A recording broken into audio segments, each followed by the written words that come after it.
Adegan kemudian berpindah lagi ke masa lalu yakni, tepatnya pada 47 tahun silam, menceritakan mengenai kisah Kuma yang berasal dari keluarga yang normal. Dia memiliki seorang ibu yang hanya manusia biasa sedangkan sang ayah merupakan seorang bagenir. Suatu hari informasi mengenai identitas Kuma bocor sehingga seluruh keluarga Kuma kemudian ditangkap lalu dijadikan sebagai budak di Marijoa. Suatu hari ayah Kuma mengatakan sebuah cerita yang berkaitan dengan legenda nikah. Kala itu, ayah Kuma mengatakan jika legenda tersebut telah turun-temurun diceritakan di kalangan ras Bakenir. Ayah Kuma kemudian membunyikan suara genderang pembebasan, lalu saat itu Kuma yang masih kecil, ikut menari bersama dengan lantunan genderang tersebut. Hingga tiba-tiba saja, ayah Kuma ditembak di bagian kepalanya oleh Tenryubito, lantaran dianggap menimbulkan kebisingan. Kembali lagi adegan beralih kepada 38 tahun yang lalu. Tenryubito menjelaskan jika setiap 3 tahun sekali para Tenryubito akan turun ke Marijoa. Di sana, mereka akan mengadakan suatu permainan yang sangat kejam yakni berburu manusia. Mereka melakukan permainan tersebut di pulau yang tidak memiliki pemerintahan. Para Tenryubito melepaskan para budak-budak mereka yang bermasalah, kemudian mereka memusnahkan budak-budak tersebut bersama dengan penduduk asli pulau tersebut. Setelah itu, pemerintah dunia akan mengklaim pulau tersebut sebagai miliknya setelah memusnahkan para penduduk di sana. Tahun ini, tempat yang akan dijadikan sebagai permainan mereka adalah God Valley yang letaknya berada di West Blue. Raja God Valley mencoba untuk menghentikan hal tersebut. Namun dia dihabisi nyawanya oleh Saint Vigarland Garling. Saat itu, pertandingan dimulai, di mana para Tenryubito berharap jika pertandingan tersebut dimenangkan oleh Garling yang kala itu terlihat tampan dan banyak disukai oleh para Tenryubito. Adegan kemudian beralih di mana seseorang mengatakan kepada Saturn jika mereka telah berhasil menangkap seseorang yang kabur yang merupakan anak suku Bagenir. Dilihatkan Kuma diseret ke lapangan oleh budak lainnya. Budak-budak itu sangat takut jika Kuma kabur karena hal itu dapat membahayakan para budak lainnya. Ketika sedang menyeret tubuh Kuma kecil, tiba-tiba saja muncul 2 orang budak lainnya dari atas bukit yakni Emporio Ivankov dan juga Ginny. Ivankov menyebutkan jika bocah tersebut adalah hadiah untuk tahun ini yang berasal dari suku Bakenir. Lalu Ginny mengatakan jika kakaknya juga sangat besar, tetapi hanya di bagian kepalanya saja. Orang yang dimaksud Ginny adalah Ivankov. Sedangkan Ivankov tak menggubris omongan Ginny tersebut. Kemudian Ivanov mengatakan kepada Kuma jika dirinya lebih memilih untuk hidup. Lalu dia kemudian bertanya kepada Kuma tentang bagaimana dengan dirinya. Apakah Kuma memilih untuk hidup juga sama dengan dirinya? Atau lebih memilih untuk menyerah dan mati. Kemudian diperlihatkan bajak laut rak datang ke God Valley. Dilihatkan Kaido, Shiki, Charlotte, Lin, dan lainnya di sana. Sementara itu, Monkey D. Garp juga dikirim ke sana untuk menemui mereka. Diperlihatkan juga salah satu kru bajak laut rak lainnya yakni Gloriosa yang berasal dari Amesan Lily. Dalam turnamen budak tersebut terdapat sebuah peti yang akan diberikan kepada pemenang yang ternyata berisikan buah iblis. Di antara buah iblis yang menjadi hadiah tersebut adalah buah iblis milik Kaido dan juga milik Kuma. Di sisi lain dalam kesempatan kali ini, Kuma dan Ivankov memiliki rencana lain yakni mencuri buah iblis tersebut dan segera menggunakannya untuk melarikan diri. Setelah Ivankov berhasil mencuri peti yang berisi buah iblis, tiba-tiba dirinya diserang oleh Big Mom padahal di dalam peti tersebut berisi buah iblis Wowonomi. Sedangkan buah iblis lainnya yakni Niku Nomi berhasil diambil lebih dulu oleh Kuma dan dia pun memakannya. Di sisi lain diperlihatkan kelompok bajak laut Raja datang ke God Valley. Saat itu, Roger masih mengenakan topi jerami yang sebelumnya sudah diwariskan kepada Shanks. Lalu Shanks mewariskannya kepada Luffy saat ini. Berpindah menuju kerajaan Sorbet yang kemudian menjadi tempat bersembunyi bagi Ivankov, Ginny, dan juga Kuma. Setelah 8 tahun kejadian yang menimpa God Valley, diceritakan di kerajaan Sorbet. Hampir 1 dekade telah berlalu setelah Ivankov dan Ginny bertemu dengan Kuma. Saat ini usia Kuma adalah 17 tahun dan dia telah menjadi seorang pendeta. Karena buah iblisnya Kuma kini mampu menyembuhkan orang sakit dan lanjut usia dari rasa sakit yang mereka rasakan. Sehingga Kuma diberi sebutan dengan tangan ajaib oleh orang-orang desa. Sementara itu, Ginny juga saat ini sudah berusia 21 tahun dan sudah tumbuh menjadi gadis yang sangat cantik dan sangat populer di kalangan pemuda setempat. Di desa tempat mereka tinggal sedang terjadi krisis di mana banyak warga yang mengeluh tentang raja baru mereka yang berhati dingin dan juga pelit. Dia sering memaksa orang lemah dan sakit untuk membayar upeti kepada dirinya. Di sisi lain dilihatkan bagaimana upaya Kuma untuk menyembuhkan orang lain, yaitu dengan mengorbankan dirinya sendiri. Ginny yang melihat hal itu ternyata sedih dan sakit hati karena Kuma jadi pelampiasan rasa sakit orang-orang yang telah dia sembuhkan. Dan ketika Kuma berusia 22 tahun, Ginny secara belak-belakan melamar Kuma. Namun Kuma menolak lamaran tersebut. Kuma tak ingin kejadian yang sama di masa lalunya membuat Jinny sengsara karena menikah dengan ras yang benci pemerintah dunia. Kuma kemudian mengubah topik pembicaraannya, yaitu bercerita tentang dragon dan pasukan kebebasannya. Dalam percakapan tersebut Kuma menyampaikan bagaimana dragon yang sangat dia kagumi adalah seorang yang berani yang memiliki rasa keadilan. Oleh karena itu, Kuma ingin menjadi seperti dragon dan berlayar di lautan luas untuk menyelamatkan banyak orang. Di sisi lain, Kuma menemukan tentara raja menculik rakyatnya yang mengklaim jika mereka bisa menggunakan rakyat tersebut dengan sesuka hati karena undang-undang yang berlaku di sana. Undang-undang tersebut adalah membagi kerajaan menjadi dua bagian, yaitu membuang tanah selatan yang terabaikan di mana para orang tua dan juga miskin tinggal di sana.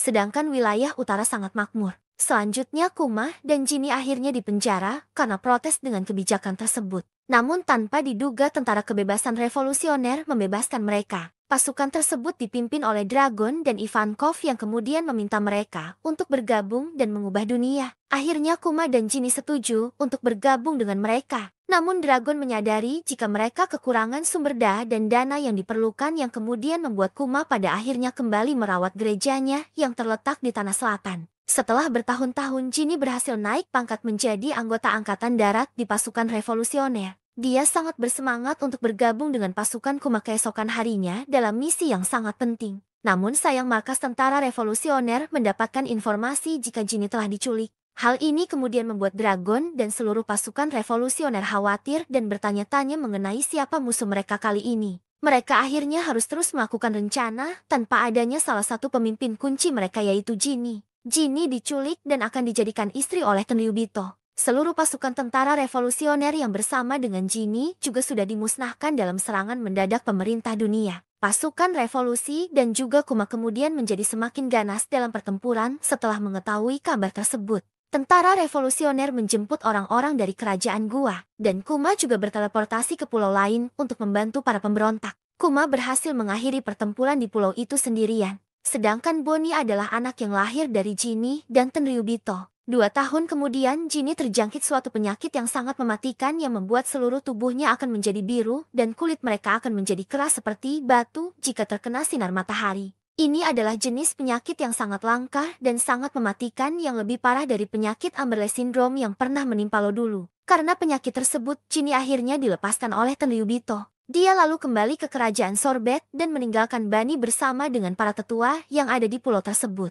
Sebelum sempat bertemu dengan yang lainnya, Jinny kemudian meninggal. Kuma yang menemukan Jinny sudah tak bernyawa, kemudian membaringkan Jinny untuk beristirahat. Setelah itu, Kuma memutuskan untuk merawat dan membesarkan Bonnie dengan bantuan dari para tetua. Tak disangka Bonnie ternyata mengedah penyakit Severska juga yang kemudian membuat Kuma fokus merawat Bonnie dan keluar dari tentara revolusioner. Kuma tinggal bersama dengan Bonnie dalam sebuah gereja. Di sana, Kuma banyak memberikan Bonnie buku-buku tentang berbagai pulau agar Bonnie bisa membacanya. Dia sangat menghindari cahaya alami untuk kesehatan Bonnie agar tidak terjadi hal yang sama seperti Jinny. Namun Kuma harus mengetahui hal yang sangat menyakitkan ketika seorang dokter mengatakan kepadanya jika Bonnie akan mati saat menginjak usia 10 tahun. Bonnie mendengar percakapan tersebut namun dia salah paham dengan percakapan tersebut. Dia malah mengira jika dirinya akan sembuh ketika berusia 10 tahun. Sementara Kuma yang melihat kebahagiaan Bonnie tersebut tidak mampu untuk menyampaikan yang sesungguhnya kepada Bani. Sementara itu mantan Raja Sorbet kembali ke kerajaan Sorbet lalu menghabisi warga yang ada di sana. Dan warga di sana kemudian berbondong-bondong untuk meminta bantuan Kuma. Raja Bekori mendengar berita mengenai apa yang dilakukan oleh kerajaan Gua di sana yakni membakar Great Terminal. Sehingga dia kemudian melakukan hal yang sama di kerajaan Sorbet dengan membakar desa-desa dan juga menembak orang-orang yang melakukan protes. Kuma yang mengetahui hal itu kemudian marah dan menghancurkan istana dan mengalahkan Raja Bekori sendirian.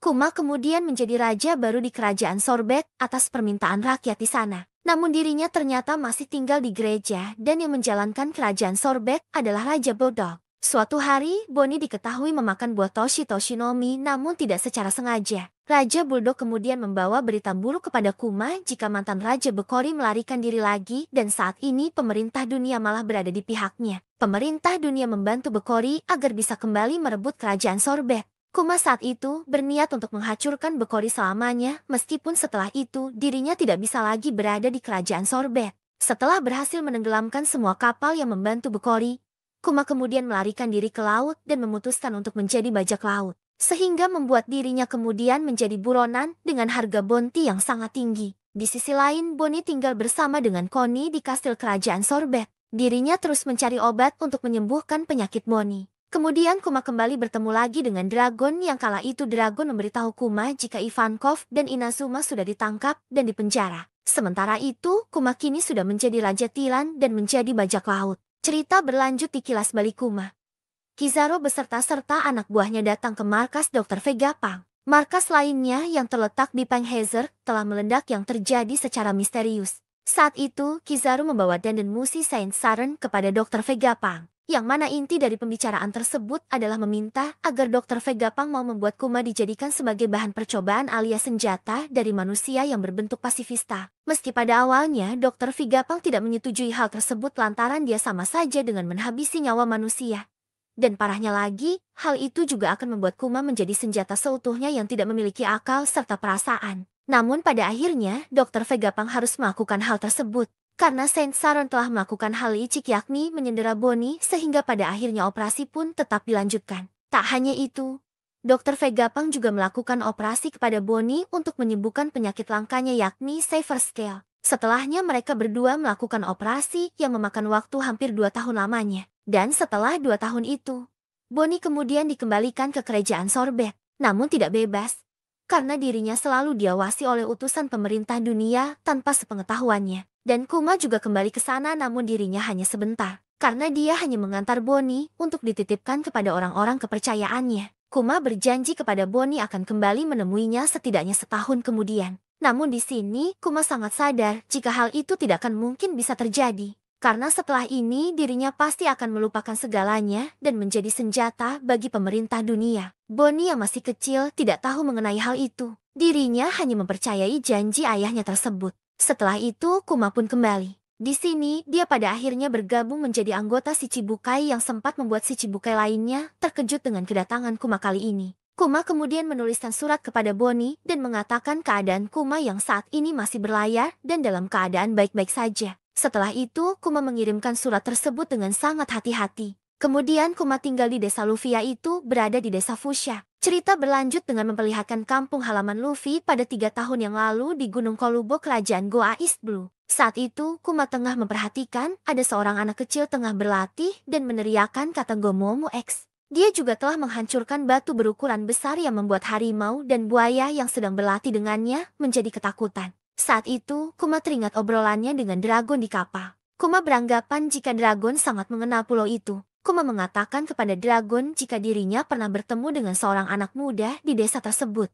Namun tiba-tiba Dragon menghentikan ucapan Kuma dan mengatakan jika anak adalah titik kelemahan orang tua mereka. Kuma sangat terkejut mendengar hal itu dari Dragon. Dia pun kemudian meminta maaf kepada Dragon serta berusaha untuk melupakan apa saja yang pernah dia lihat. Kembali lagi ke bagian ketika Kuma masih terus mengawasi latihan Luffy. Saat itu, Luffy berusia 16 tahun. Saat sedang asyik mengamati Luffy, tiba-tiba saja ada panggilan yang kemudian membuat Kuma tiba-tiba saja menghilang dengan cepat. Luffy saat itu juga sadar jika ada seseorang yang mengamati latihannya dan berniat untuk mengalahkannya. Ternyata saat itu Kuma mendapatkan panggilan dari pemerintah yang memerintahkan Kuma untuk menghajar bajak laut yang telah menjarah kapal milik pedagang. Kuma lalu melaksanakan tugas tersebut dengan sangat cepat dan mudah.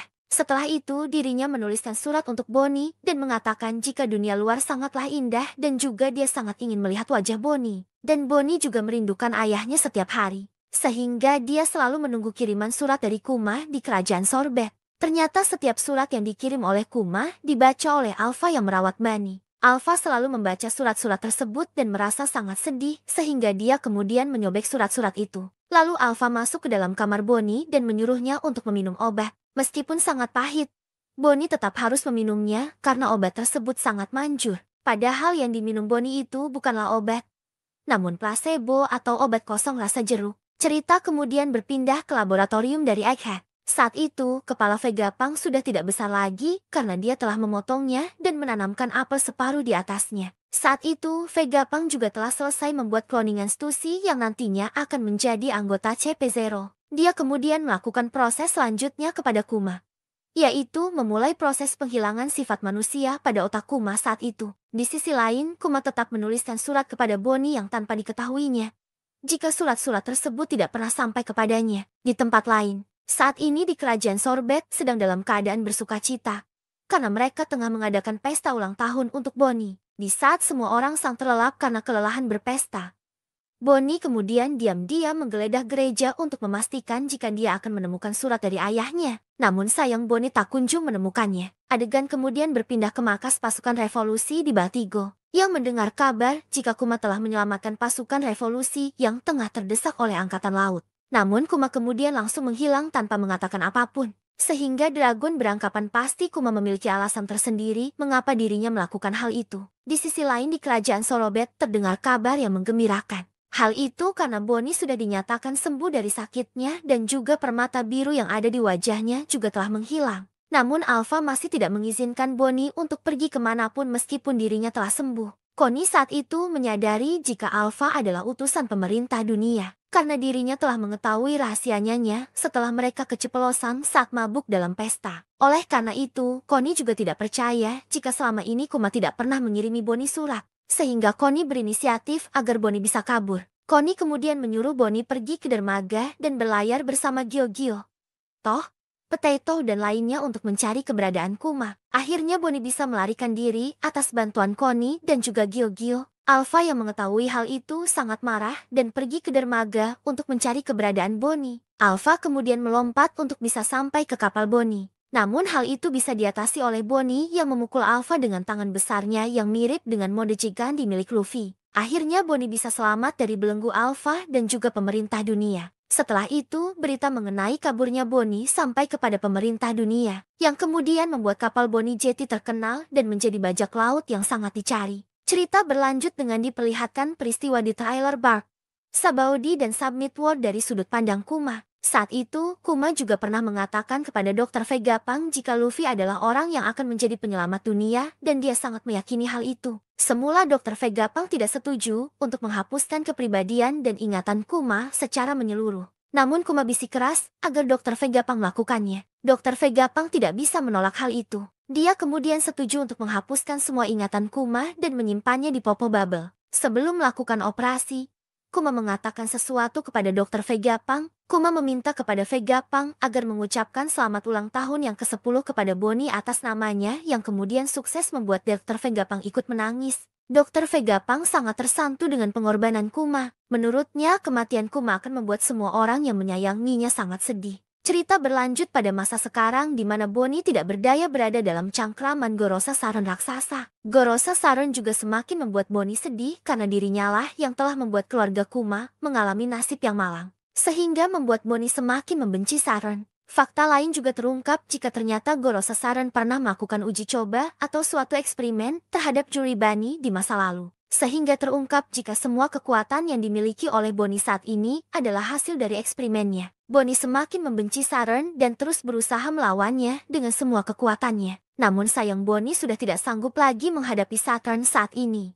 Di tengah-tengah kebimbangan Bonnie, tiba-tiba semua menjadi kacau setelah sosok Kuma datang di tengah-tengah pertempuran itu. Saturn yang melihat hal itu juga sangat terkejut. Kuma tidak bisa dihentikan oleh siapapun di sana. Kemudian Bonnie menyadari jika ayahnya telah datang dan terus memanggil ayahnya tersebut. Saturn sangat terganggu dengan kebisingan itu dan melempar Bonnie hingga Bonnie terjatuh. Kuma yang melihat hal itu kemudian segera meraih Bonnie dan melindunginya dari serangan Saturn selanjutnya. Kuma sangat marah melihat Saturn. Dan hal itu sukses membuat Saturn sangat heran sekaligus terkejut melihat apa yang telah Kuma lakukan. Saturn dan juga Vegapunk sangat kebingungan karena melihat Kuma masih bisa bergerak bebas padahal tombol save distract telah ditekan. Dan juga masih membingungkan bagaimana Kuma bisa tahu jika Bonnie berada di Pulau Egghead. Kuma akhirnya terlibat pertarungan dengan Saturn yang membuat Saturn akhirnya terempas dan tertimpa reruntuhan. Sementara semua orang juga tidak menyangka karena baru kali ini ada seseorang yang bisa melawan salah satu Gorosei yang sangat kuat. Sementara itu, Bonnie kemudian memeluk Kuma dan mengucapkan kata terima kasih kepada ayahnya. Bonnie juga mengatakan jika dirinya sudah melihat semua masa lalu Kuma,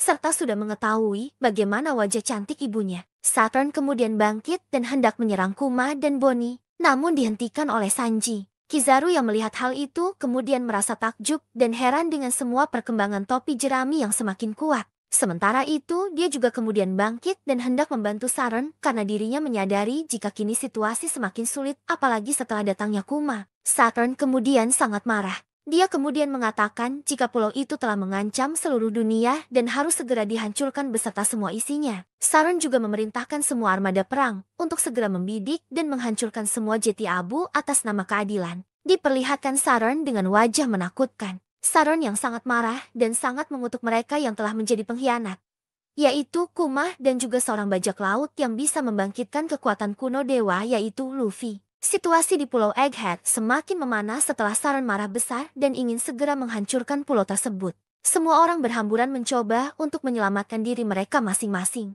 Saron dan juga Kizaru masih berada di pulau, sementara para pasukan angkatan laut lainnya akan segera melakukan pengaboman. Sementara itu, Vegapunk mencoba bernegosiasi dengan Saron yang terlihat sangat-sangat murka. Vegapunk mengatakan jika Saron tidak harus menghancurkan pulau tersebut. Vegapunk juga mengatakan jika bukannya sudah cukup bagi Saron untuk menghabisi dirinya saja. Vegapunk tidak ingin pulau tersebut hancur, karena di sana terletak banyak sekali penelitian yang jika dihancurkan, maka akan membuat ilmu pengetahuan dunia tertinggal 100 tahun.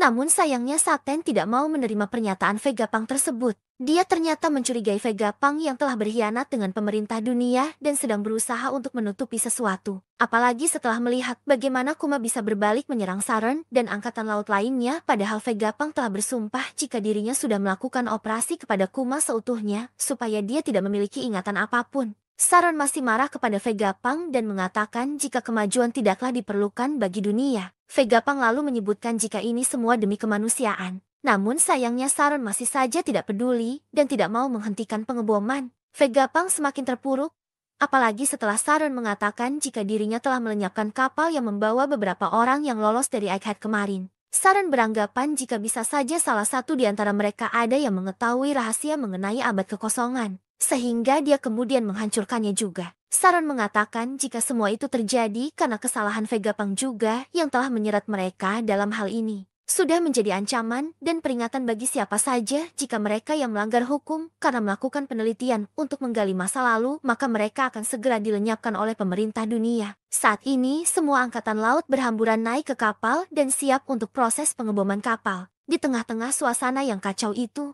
Sanji menyuruh yang lainnya untuk segera menaiki roket vakum dan segera meninggalkan tempat tersebut. Sementara itu, Vegapunk juga masih bersitegang dengan Saturn dan terus mengelur waktu. Sementara Bonnie menanyakan bagaimana dengan Vegapunk yang kemudian dijawab oleh Sanji jika jangan mengkhawatirkan hal itu. Rombongan dari Atlas dan juga Franky yang membawa Kuma dan Bonnie pergi menggunakan roket malah gagal karena digagalkan oleh Kizaru dengan menggunakan serangan Emano Marukumo. Oleh karena kejadian itu, Kuma dan Bonnie akhirnya keluar dari lintasan. Saturn yang melihat hal itu kemudian memerintahkan yang lainnya untuk segera menargetkan mereka. Dia juga berteriak dengan sangat kuat seakan mengejek Kuma yang telah bertindak sangat bodoh karena mengorbankan seluruh hidupnya untuk menyelamatkan putrinya tersebut. Vegapunk yang melihat hal itu hanya bisa mengatakan dalam hatinya jika setelah dirinya mendengar jika Bonnie telah menjadi bajak laut.